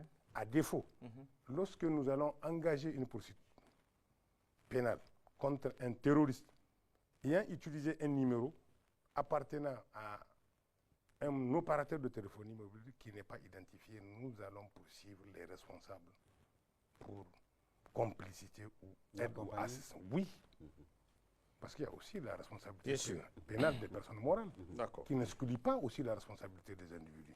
C'est pour vous dire que nous sommes dans une démarche holistique de prendre en charge la lutte contre le terrorisme, outre le fait que vous avez suivi aussi les activités pour la déradicalisation qui sont en train de se mener. La lutte contre le terrorisme n'est pas seulement militaire, n'est pas seulement judiciaire, elle est aussi économique, elle est aussi sociale. Nous intégrons plusieurs acteurs pour prendre de manière holistique le phénomène. Mais nous faisons en sorte qu'aucun n'échappe à la poursuite pénale, quitte à lui accorder des avantages que la loi permet. D'accord. Par rapport à ce côté social de lutte contre le terrorisme, est-ce qu'on peut avoir plus de précisions par rapport à l'insertion socio-économique des repentis? Oui, vous savez, récemment, il y avait une mission qui a... mais ça, là, c'est piloté par le ministère de l'Intérieur. Il y a ce qu'ils appellent démobilisation, désendoctrinement et déradicalisation. Tout ça, sont des œuvres qui accompagnent les terroristes. D'abord, pour qu'ils abandonnent la radication, pour qu'on les désendoctrine et pour qu'on leur donne les moyens d'avoir une activité où on les forme dans le sens d'être utiles pour eux-mêmes et pour la société. Ouais. D'accord. Voilà. Monsieur le ministre, le gouvernement a récemment pris une ordonnance fixant les modalités de retrait de la nationalité nigérienne. Pouvez-vous nous en dire plus? Ce n'est pas une ordonnance qui ordonne le retrait de la nationalité. Le gouvernement a adopté une ordonnance portant création d'un fichier national où sont inscrites des personnes, groupes de personnes, entités ou organisations impliquées dans les actes de terrorisme ou toute autre infraction de nature à porter gravement atteinte aux intérêts fondamentaux et ou stratégiques de l'État, ainsi que les modalités d'inscription des personnes dans ce fichier. Sinon, ce n'est pas une nouveauté. En 2001, il y a eu le 11 septembre. Oui. Après le 11 septembre, il y a eu deux résolutions du Conseil de sécurité des Nations Unies, la 1373 et la 1267 du Conseil de sécurité des Nations Unies, et qui a donné même lieu à la création improvisée des lieux de détention à Guantanamo, et qui a donné lieu aussi à la création des listes noires dans lesquelles certaines puissances sont permis même d'inscrire des chefs d'État. C'est une règle internationale qui commande aux États de prendre des mesures administratives, judiciaires et opérationnelles pour lutter contre le terrorisme, les terroristes, le financement du terrorisme et les sources du financement du terrorisme. C'est dans ce cadre que nous avons créé. Genre les fichiers S dont on parle. Voilà, c'est pour ces raisons qu'on a créé ce fichier. Pour les personnes qui sont, malheureusement, malgré le contexte difficile d'attaque de tous ordres, parce que nous sommes dans un état de guerre, où nous sommes attaqués de toutes parts, militairement, économiquement, socialement, culturellement, politiquement. Il n'y a pas un domaine qui est épargné par nos ennemis. Ouais. Et malheureusement, vous avez des Nigériens qui ont cru devoir se mettre en intelligence avec ces puissances qui cherchent à exterminer le peuple nigérien pour leur offrir leurs services au fin de venir déstabiliser notre pays.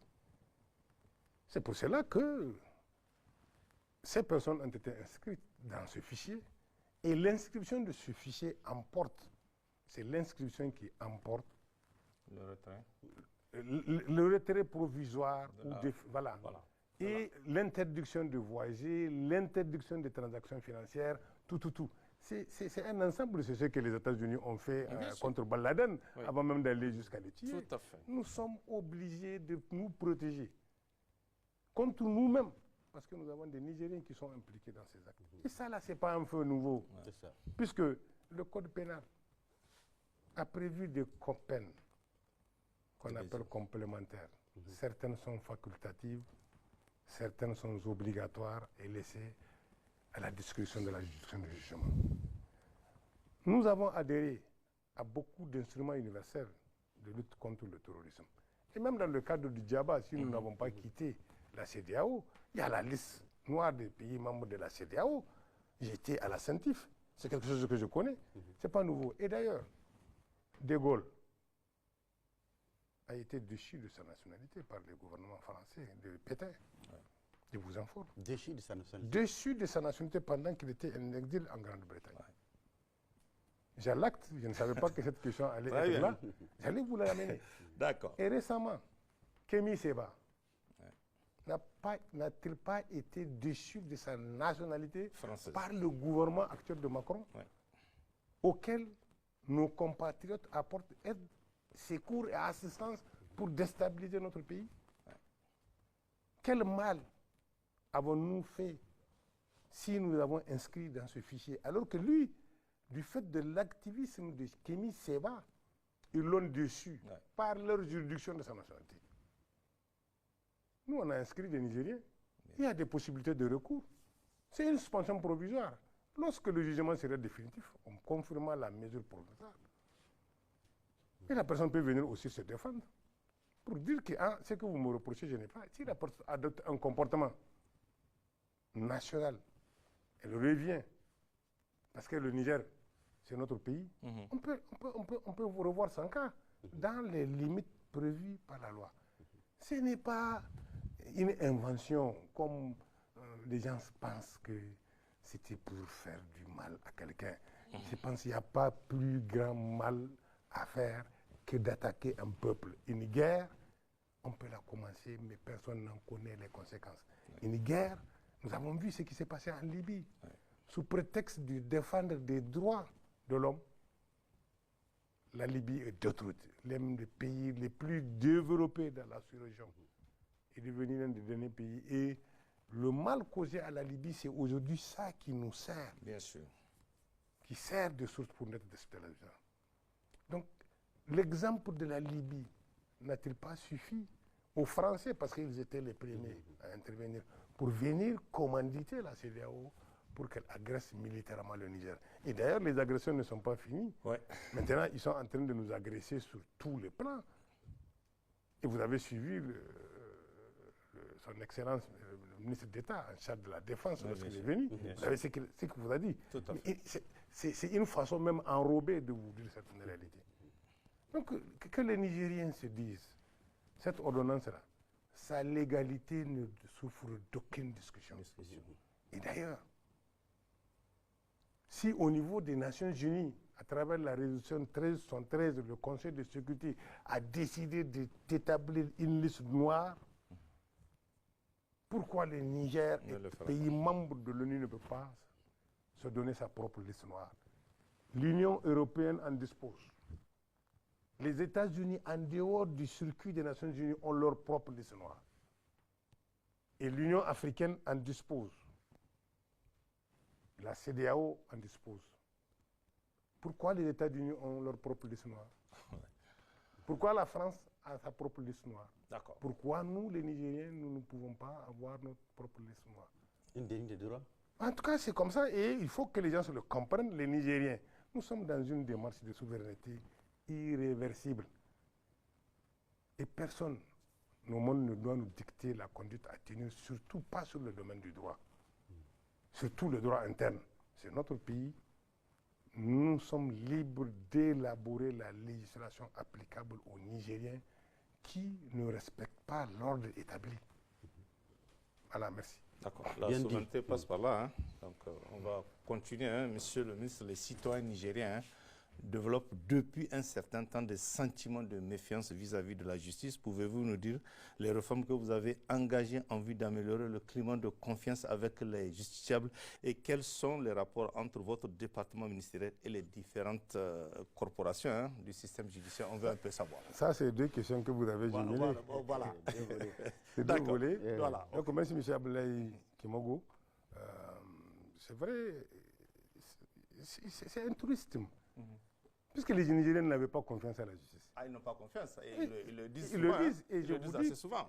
Je vous dis aujourd'hui, dans les réponses que je vais vous donner, nous disposons d'une enquête indépendante commanditée par le programme pour l'innovation de la justice axé sur les personnes HIL du gouvernement des Pays-Bas, faite par l'INS en 2023, qui avait dit que seulement 74,4% des Nigériens ont confiance en leur justice. Donc la méfiance est là, même si c'est 5% des Nigériens qui ont...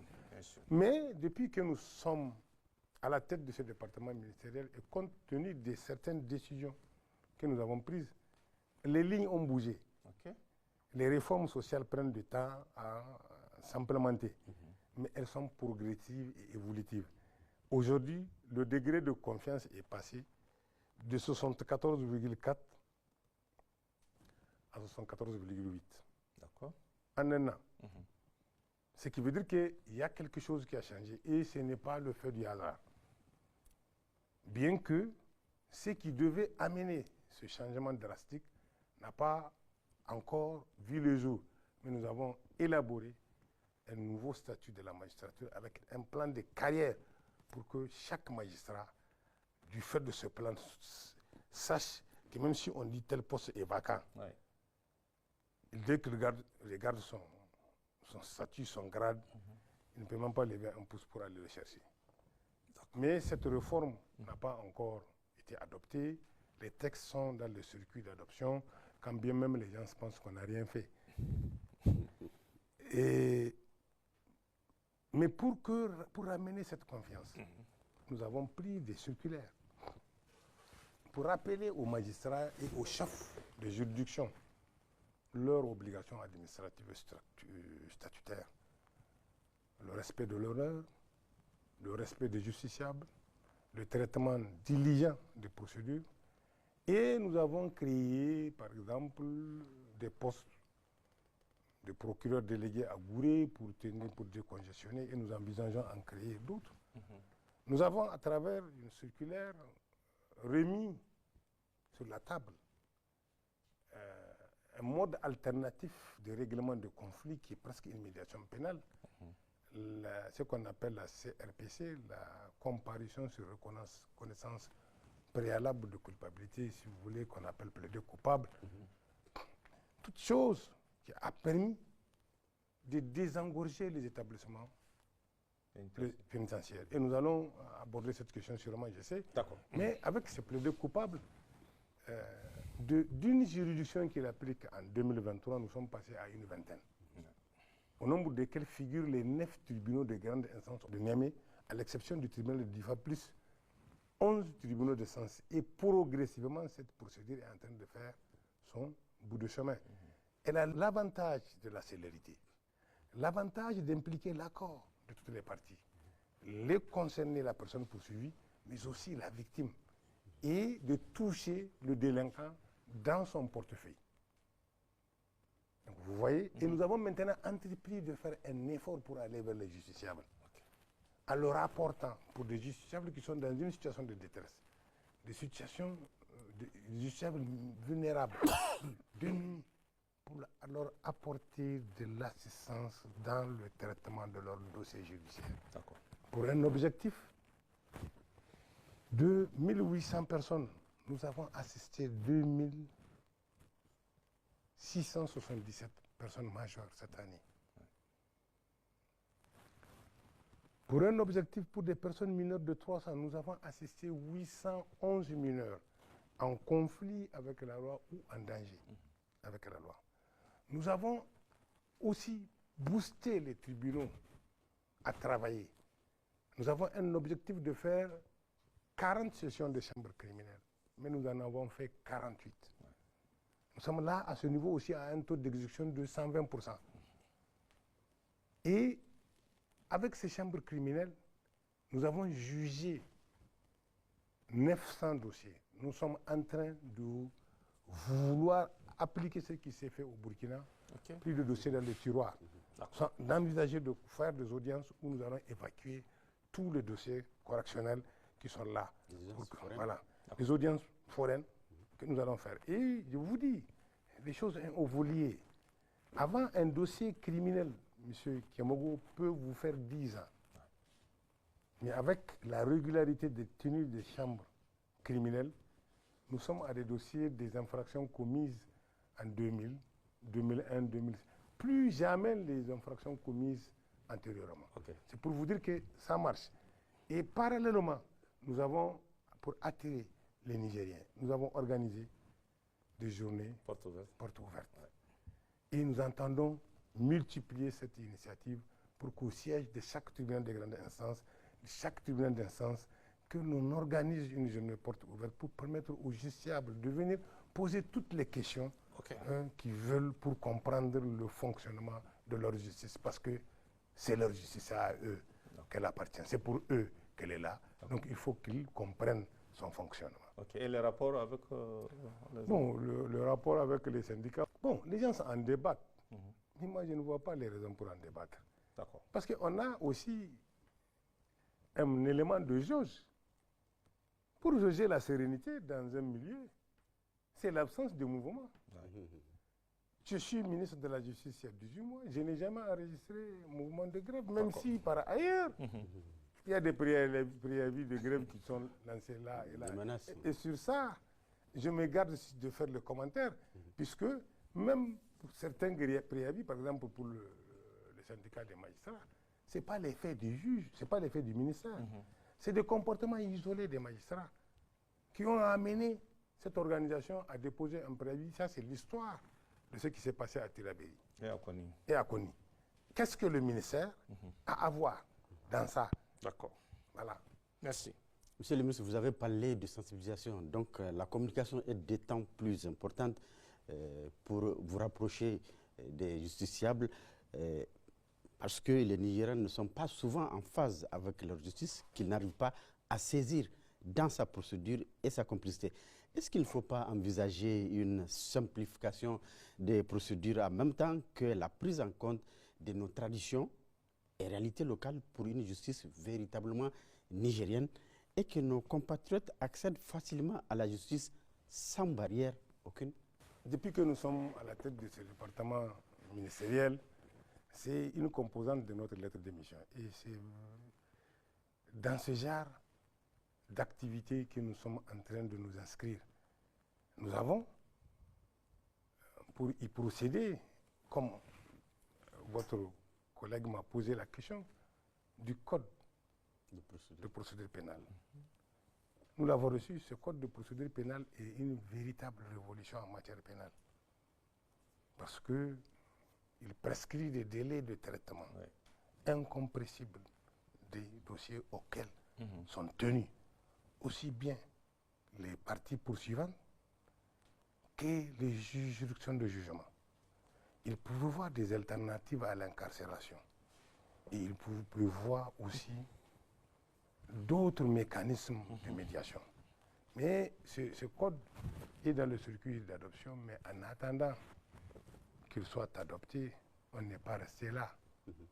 On a entrepris, si vous voulez, de rapprocher la justice des justiciables et de prendre en compte certaines de nos réalités pour que les justiciables nigériens se sentent plus concernés par la justice. Et c'est en cela que nous sommes en train d'œuvrer pour promouvoir, accélérer d'abord la justice à travers la simplification des procédures. C'est ce que le code de procédure pénale a fait. Maintenant, en attendant qu'il soit adopté, nous sommes en train d'aller vers l'expérimentation ou la mise en œuvre de de la conciliation, de l'arbitrage, toutes choses qui sont de nature à permettre aux justiciables de participer à la prise de la décision le concernant.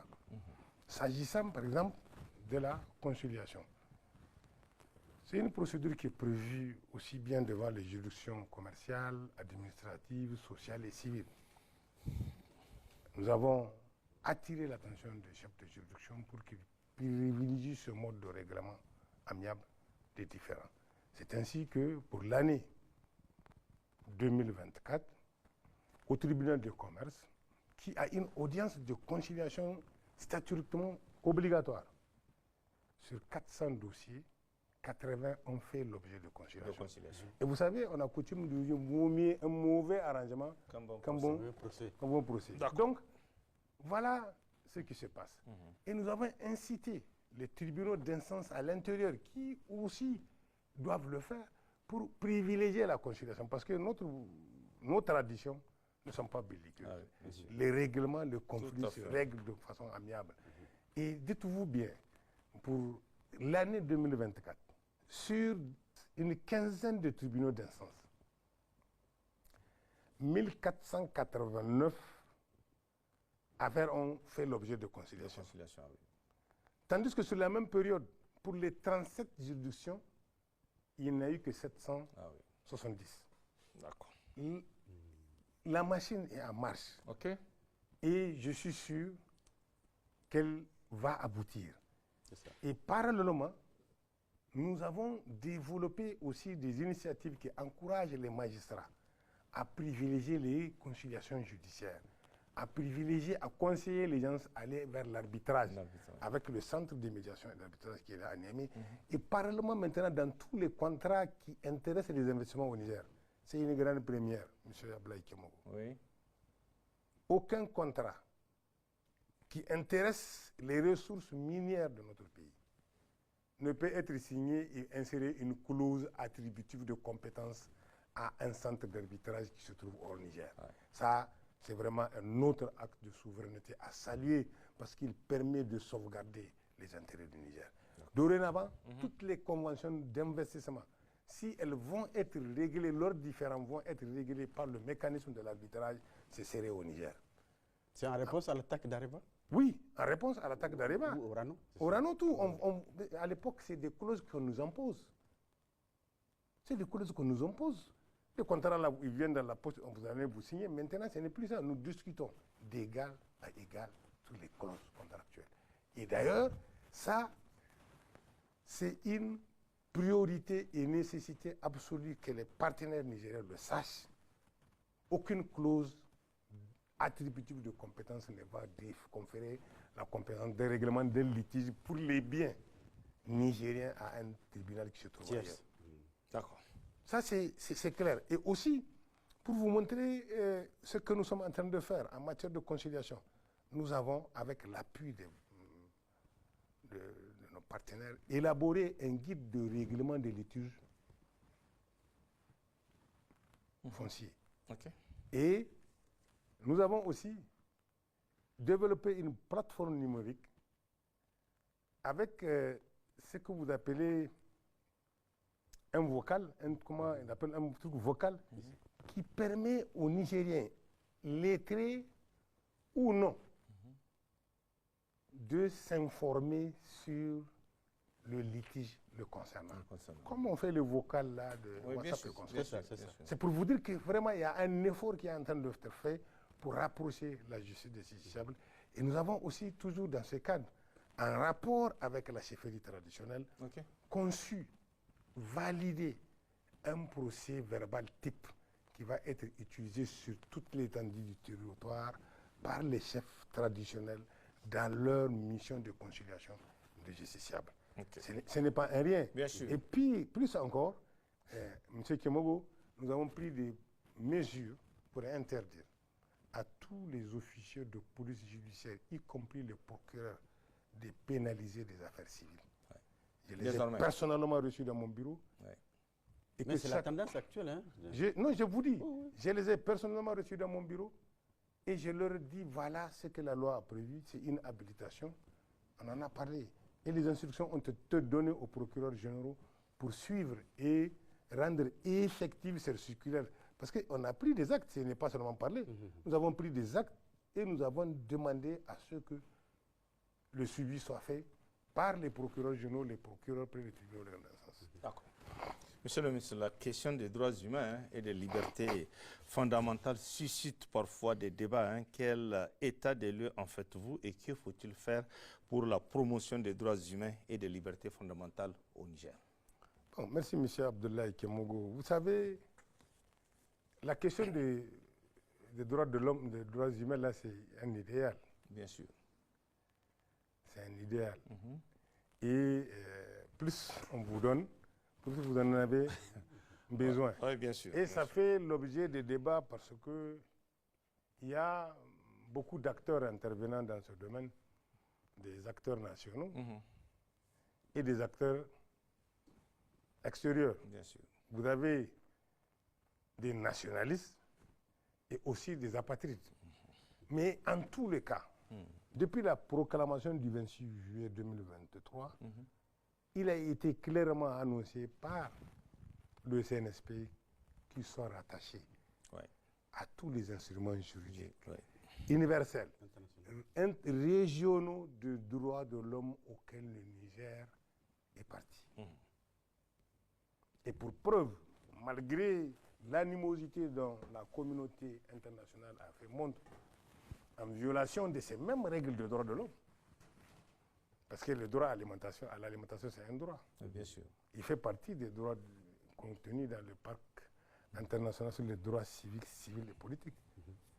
Le droit à la santé, à l'éducation, c'est le pacte économique.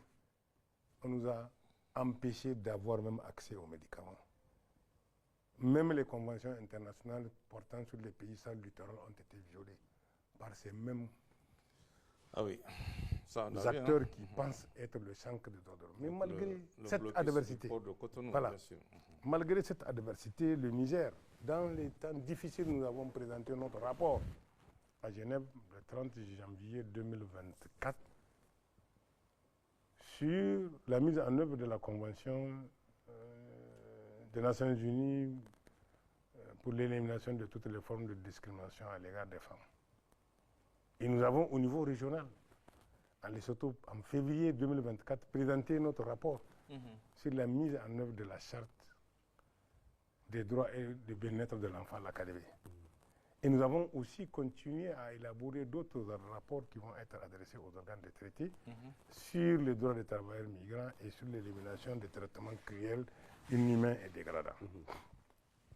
Nous avons entrepris aussi de former des acteurs judiciaires au cours de l'année. Nous en avons formé 352 sur les questions de droits de l'homme en lien avec la traite des personnes et les mécanismes de référencement. Nous avons aussi vulgarisé auprès de 240 personnes les recommandations issues des organes régionaux et internationaux de droits de l'homme, y compris de l'examen périodique universel. Et nous avons célébré la journée de la Déclaration universelle des droits de l'homme du 9 au 13 décembre 2024 et nous avons sensibilisé plus de 4500 personnes sur les questions des droits de l'homme. Nous avons préfacé un recueil des instruments juridiques des droits de l'homme. Nous avons aussi préfacé un manuel à l'usage, un guide à l'usage des détenus, porté axé sur les droits de l'homme. Et nous avons préfacé la traduction en 9 langues de la Déclaration universelle des droits de l'homme. Nous sommes en train de reprendre le même exercice pour la charte de Mandé. C'est pour vous dire aussi sur ce terrain, nous sommes en train de faire quelque chose. D'accord. Voilà. Merci. Mais il faut que les Nigériens comprennent. Votre liberté s'arrête là où commence celle d'autrui. La liberté n'est pas synonyme de l'arbitrage, ni de l'arbitraire, ni de libertinage. Toute liberté est conçue et encadrée par la loi et son exercice doit être légal. Et je pense que c'est comme pour un magistrat qui ne veut pas se soumettre à la loi, l'exemple d'un défenseur de l'homme qui ne veut pas respecter la loi. D'accord. Parce que tout son combat est axé sur la loi. Ouais. Donc les deux acteurs-là doivent être les premiers défenseurs de la loi. Voilà. D'accord, monsieur, merci. Monsieur le ministre, assez souvent on parle de la superpopulation carcérale. Pouvez-vous nous dire le nombre des maisons d'arrêt au Niger et leurs effectifs? Nous avons 41 établissements pénitentiaires au Niger. 41 établissements. Et à la date du 31 décembre, nous avons 15 831 détenus. 15 831 détenus. Repartis comme il suit. 6 021 jugés et condamnés et 9 810 détenus préventifs. Les prévenus. Oui, les prévenus. Et nous sommes à un taux de cette population carcérale allant parfois de 141% à 400% pour la prison civile de Niamey. C'est pour vous dire qu'il y a vraiment la question de cette population carcérale, mais quand même, bien que la personne soit un détenu c'est aussi un être humain. Bien sûr. Qui a des droits et dont les droits doivent être promis, suivis et respectés. Le fait qu'ils soient en détention, ce n'est pas une exclusion sociale. Et nous avons pris des mesures, certes qui sont insuffisantes, mais quand même qui sont encourageantes. Rien qu'au titre de cette année, nous avons, le président du Conseil national pour la sauvegarde de la patrie des chefs de l'État a signé une série de 5 décrets portant remise gracieuse de peine. Qui ont touché 10 531 détenus, dont 4 725 ont recouvré leur liberté.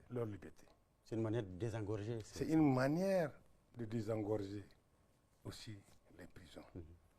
Et nous avons pris aussi des circulaires pour ramener le respect des règles d'éthique et de déontologie dans le traitement des établissements pénitentiaires, dans le respect des titres de détention et leur renouvellement, dans l'alimentation des détenus, et nous avons mis à l'échelle nationale des commissions de surveillance pour la première fois des établissements pénitentiaires.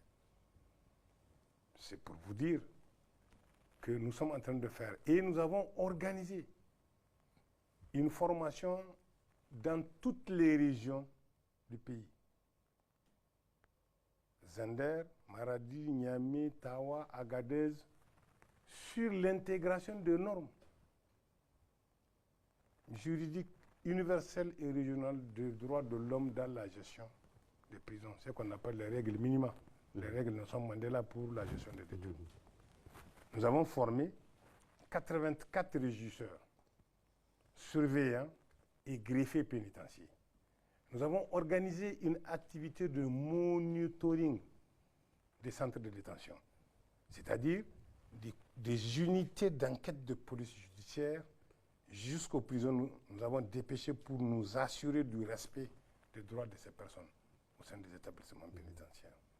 Et en ce qui concerne leur prise en charge alimentaire, en ce qui concerne le département ministériel de la justice, 65% de notre budget est consacré à l'entretien des prisonniers. À la date du 31 décembre 2024, sur une somme libérée globale d'environ 2 milliards 800 millions et quelques, 1 milliard 860 millions ont été consacrés à l'alimentation des détenus. Donc tout le budget du ministère va là-bas alors, c'est ça? En tout cas, c'est 65% du budget. D'accord. Et environ 500 millions ont été consacrés pour le fonctionnement des juridictions et 400 millions pour toutes les interventions de l'administration centrale. Et nous sommes en train aussi, avec l'appui de certains partenaires et surtout de prendre de l'avance sur le code de procédure pénale bien qu'il n'est pas adopté, puisqu'il prévoit des alternatives à l'incarcération, nous sommes en train d'œuvrer pour l'humanisation du milieu carcéral. D'accord. Monsieur le ministre, qu'en est-il de l'assistance judiciaire? Il y a une structure, l'ANAJ, qui est là. L'ANAJ, c'est à travers... Oui, mais son problème, c'est d'avoir les fonds pour faire son travail et pour assister les justiciables. Mais pourtant, cette année, nous avons dit que l'ANAJ, c'est elle qui a assisté les 2677 détenus. C'est avec les moyens, quand même, dans cette situation de difficulté, d'austérité et d'hostilité, quand même, nous avons pu mobiliser l'État, a pu mobiliser pour venir en aide à 2777 personnes en détresse. C'est énorme. Devant une juridiction. Même une personne, lui venir en aide devant une juridiction, c'est beaucoup parce que c'est sa vie, sa fortune, son honneur et sa dignité qui sont en jeu. La précision est importante, monsieur le ministre. Monsieur le ministre. Donc, oui, allez-y. Donc ici, nous sommes en train d'œuvrer vers l'humanisation du milieu carcéral. Avec des partenaires qui nous appuient, nous sommes en train d'œuvrer pour des fermes pénitentiaires. Par exemple, avec le gouvernement des Pays-Bas, nous avons mis cette année environ 1 435 000 $, soit 861 millions de francs CFA, dont 356 000 sont consacrés à Daïkaina pour la production de riz par les détenus. Donc, nous avons une soixantaine de détenus qui sont formés en riziculture et une vingtaine en aviculture. Malgré les inondations, Daïkaina a pu avoir 14 tonnes de riz paddy. Et nous sommes en train aussi, en lien avec le ministère de l'Agriculture, de prévoir des centres de production pénitentiaire. C'est-à-dire c'est une sorte d'établissement que nous faisons pour que les personnes qui sont condamnées à des peines d'emprisonnement de 2 ans, de moins de 2 ans, soient utiles pour eux-mêmes et pour leur société. Au lieu de subir la peine, ils vont être sur le terrain en train de produire et d'apprendre à produire. Nous comptons créer notre première ferme cette année. Et parallèlement, nous sommes en train aussi d'agir sur les conditions de détention, les lieux de détention.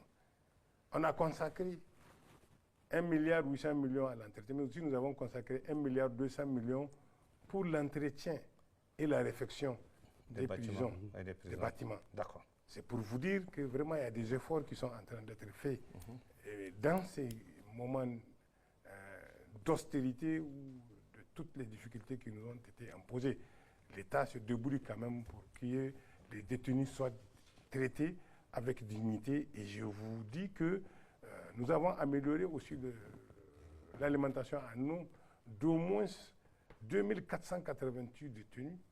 12 000 détenus ont vu leur accès à la santé amélioré en leur fournissant 19 200 kits de dignité, avec 3,5 tonnes de médicaments. Nous sommes en train, avec le programme de renforcement du système pénitentiaire, de mettre à leur disposition 10 000 tonnes de médicaments. Ils ne sont pas oubliés. Malgré ce climat. Il y a une prison en construction, semble-t-il, c'est ça ou pas, monsieur le ministre? Bon, il y a des prisons qui sont en construction. Il y a une prison de Niamey qui est en construction. C'est une prison qui prévoit de prendre 1000 places. Mais ces travaux ont été arrêtés à hauteur de 36%. Quel est le statut de cette prison en construction? Son statut? On va reprendre les travaux avec l'inscription de 4 milliards. Ça va nous permettre de finir. Quand je parle de statut, je parle de la prison de haute sécurité ou ce genre. Bon, c'est une prison moderne. Elle a la sécurité, c'est clair. et ce n'est pas comme les KGB. Vraiment, c'est une prison moderne. Une prison de luxe? Bon, non, moi, je ne suis pas dire que c'est une prison de luxe. Il n'y a pas de luxe. Très bien. En matière de détention, même si on vous laisse chez vous, si on vous empêche de sortir, il n'y a pas de luxe. D'accord. Monsieur le ministre, tout à l'heure, vous avez évoqué quelque chose vraiment de très important, parce que vous avez dit que la population carcérale totale, c'est au-delà de 15 000. Oui. Et vous avez aussi ajouté que près de 68% du budget passe dans... 65. 65, pardon. Pourcent du budget passe vraiment dans l'entretien de ces prisons. Et vous avez ajouté qu'il y a 9000 prévenus. Comment on peut expliquer aujourd'hui qu'il y ait 9000 prévenus qui sont assis comme ça? 9000 sur les 15 000. Si vous prenez la question du terrorisme, nous avons, rien que cette année, nous avons 1474, ça je vous ai dit, D'accord. prévenus. Il y a certains, pour les dossiers, ils sont criminels. Et je suis en train de vous faire comprendre que depuis la fréquence des sessions des chambres criminelles, il y a plus de dossiers qui remontent à plus de 2000, à 2020. Donc tous les dossiers sont... Le traitement des dossiers civils est tombé entre 2 ans, 3 ans. Hein. Ceux qui sont des détenus préventifs, là, si vous voyez, ils ne dépassent pas 2 ans de détention. Ils vont être jugés là, cette année avec les sessions des chambres criminelles. Parce que, en fait, et le gros lot, je vous dis, c'est les terroristes. D'accord. Merci. Monsieur le ministre, comment mettre en place un mécanisme approprié de mesure et d'appréciation de la performance des actions de votre département mais tout au long de cet examen, M. Abdoulaye Kemogou, vous avez tout expliqué. que parler des indicateurs de mesure de performance. Parce que je vous ai parlé d'un effort législatif qui a été fait. C'est qu'il y a beaucoup de demandes au niveau de cette justice. Oui, c'est qu'il y en a. Il y a de fortes demandes. Oui, il y en a beaucoup de demandes. Mais nous avons quand même des points de départ pour une période bien déterminée et ce que nous avons pu réaliser. Rien qu'en production législative, nous sommes à 260%. En termes d'inspection. Des inspections? Oui, nous sommes à 220%. En termes d'assistance juridique et judiciaire, nous avons prévu d'assister, comme je vous l'ai dit, 1800 personnes, nous sommes à 2600. Nous sommes à un taux de 149%. D'accord. Pour les mineurs, nous avons prévu cette année d'assister les mineurs en conflit ou en danger, en conflit avec la loi ou en danger, 300. Nous avons assisté 814. Nous sommes à un taux d'exécution de 271%. Ainsi de suite. Pour la tenue des sessions des chambres criminelles, on a programmé cette année de faire 40, nous avons fait 40. Ok, d'accord. Donc les indicateurs, je les ai développés. Les lignes bougent, hein? Les lignes bougent. Pour une fois au ministère de la Justice. Je ne peux pas dire pour une fois. En tout cas, nous sommes instruits par le président du Conseil national pour la sauvegarde de la patrie pour travailler pour les Niger et les Nigériens. Donc nous sommes obligés de faire en sorte que les lignes bougent, puisque lui-même, il a dit que tout le monde, tôt ou tard, rendra compte. Et nous sommes aujourd'hui à cette phase de reddition de compte. Et nous envisageons de faire mieux. Et je suis sûr que l'année prochaine, l'indicateur de 14,8% de perception, là, on ne serait pas à 114. On serait peut-être à 80. On va vérifier. Inch'Allah. On va vérifier le moment venu. Inch'Allah. Monsieur le ministre, on ne peut pas faire l'économie d'une nouvelle dynamique qui est là, en lien avec la Confédération de l'AES. Dans le cadre donc de cette AES, quelle politique commune envisagez-vous de mettre en place? De façon informelle, nous nous sommes retrouvés à l'occasion de la rentrée judiciaire à Ouagadougou avec le ministre malien et burkinabé de la justice. Et nous avons commencé déjà à faire notre feuille de route. Nous avons déjà un accord de coopération judiciaire entre le Niger, le Mali et le Tchad, auquel le Burkina n'est pas parti. Nous allons faire en sorte que le Burkina adhère. Et dans cet accord-là, nous allons nous échanger la plus large coopération possible. Et d'ailleurs, nous avons envisagé d'organiser la première rencontre des procureurs de l'AES à Niamey. Ce serait pour quand? Ça va être cette année. D'accord. Donc c'est pour vous dire que nous sommes en train, et je vous ai dit tout à l'heure, que nous sommes en train de revoir nos textes sur l'enrichissement illicite pour être en synergie avec le Burkina et le Mali. Pour que nous ayons un même dispositif et qui peut nous permettre d'avoir la plus large et édifiante coopération en matière de répression de ce genre d'infractions. Voilà ce que je peux dire. En tout cas, nous allons, conformément aux instructions de... C'est le blanchiment d'argent? Parce qu'il y a aussi ça? Oui, bon, pour le blanchiment d'argent, déjà, nous appartenons à l'UMOA. Nous sommes tous membres de l'UMOA dans le cadre de l'Union monétaire ouest-africaine. En même temps, Nous avons une structure dédiée pour la lutte contre le blanchiment de capitaux, le financement du terrorisme, qui est le JABA, le groupe intergouvernemental d'action contre le blanchiment d'argent, mais qui est quand même une structure de la CEDEAO.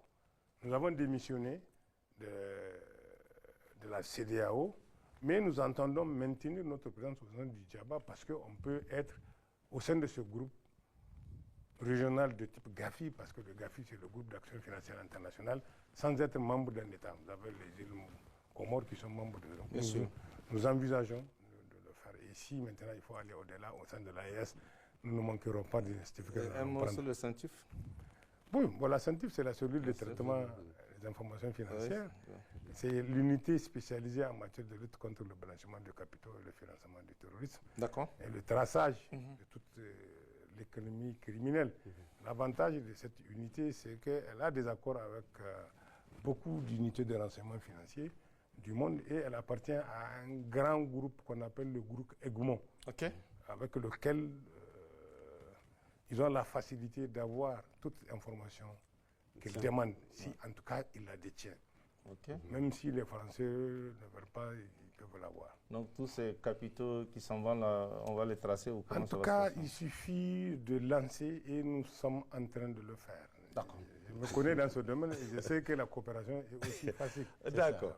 Et dans tous les cas, même sans ça, pourvu que les pays respectent leur engagement universel, la convention de Palerme sur la criminalité transnationale organisée qui a enfanté tous ces instruments de lutte contre la corruption, de lutte contre le terrorisme, de lutte contre le blanchiment de capitaux, lutte contre la traite des personnes et la cybercriminalité et le trafic illicite des mines. Elle n'a pas englobé en son temps la cybercriminalité. Elle a prévu 4 infractions graves qu'elle a demandé au pays de réprimer. Presque tous les États du monde sont partis à cette convention.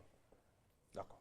Et les dispositions de cette convention prévoient, au cas où vous n'avez pas d'accord bilatéraux ou multilatéraux de coopération, elle sert d'instrument pour que les pays s'offrent la coopération la plus large possible.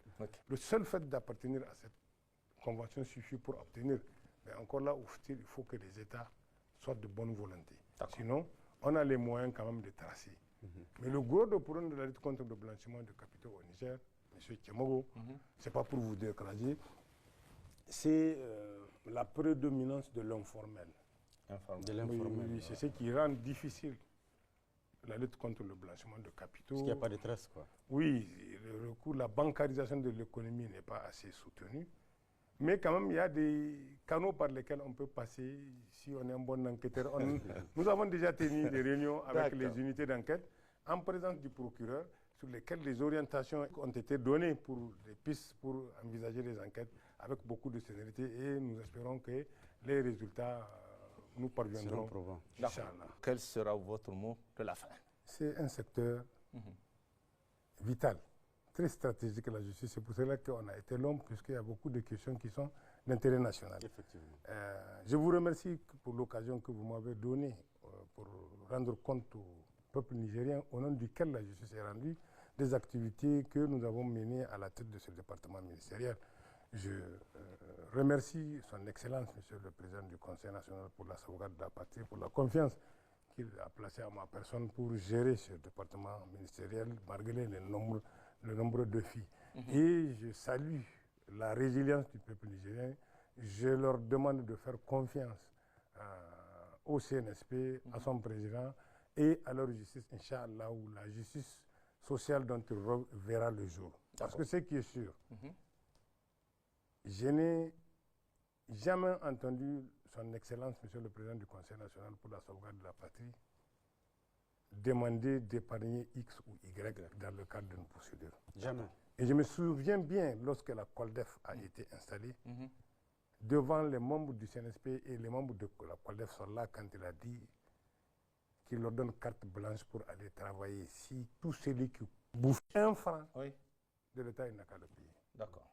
Ça, c'est important. Ça c'est clair. Et d'ailleurs, le fait qu'il ait fait changer le bureau de la COLDEF est un signe. Le fait aussi qu'il ait changé tous les inspecteurs d'État à l'exception d'un, c'est aussi un autre signe. Et le fait qu'il invite les membres du gouvernement à venir parler de leurs propres activités, suivant la lettre de mission qu'il leur a confiée aussi, c'est un autre signe de reddition de comptes et de tolérance zéro pour tous ceux qui ne mettent pas en œuvre leurs obligations. Et il a dit, vous avez maintenant même le gouverneur, au niveau des gouverneurs, des préfets et des fonctionnaires. Donc c'est vraiment, nous sommes dans un moment de refondation de notre pays. Il faut tout simplement que nous restions soudés. Et Inch'Allah, ça va marcher. Mesdames, Messieurs, nous voilà à la fin de cet entretien. Merci de votre aimable attention. Passez un excellent moment en compagnie de nos programmes.